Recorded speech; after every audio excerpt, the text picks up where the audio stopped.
አፈር ነው ትራሴ ያቧራና ጭቃ እሱ ነው ድራቤ ዱንያ ስታበቃ ቀለም ያልተቀባ ቀይ የሚሆን ቢጫ አፈር ነው ትራሴ የኔ መጋጌጫ አፈር ነው ትራሴ የኔ የነገ ጎጆዬ ዱንያ ስሰናበት ስሆን ለብቻዬ ደፋ ቀና አልኩኝ ዱንያን ላጌጥበት አምሬ አግጬ በውበት ላይ ውበት ሸክላ ተሰባሪ መሆኑን ዘንግቼ ተመላሽ አፈር ነኝ ከጭቃ ተሰርቼ ባይገባኝ ነው እንጂ ሚስጥሩን ባላውቀው ዛሬን ስሽበለበል ህይወቴን ሳደምቀው በዱንያ ሳማርጥ ከለርና ቀለም አፈር ነው ትራሴ ተቀያሪ የለም ربنا آتنا في الدنيا حسنة وفي الآخرة حسنة وقنا عذاب النار ነቢያችን ሰለላሁ ዐለይሂ ወሰለም ሞትን አስታውሱ ብለዋል።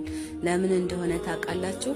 አኺራ እንዳንረሳ እንዳንዘነጋ አላህ መጨረሻችንን ያሳምርልን።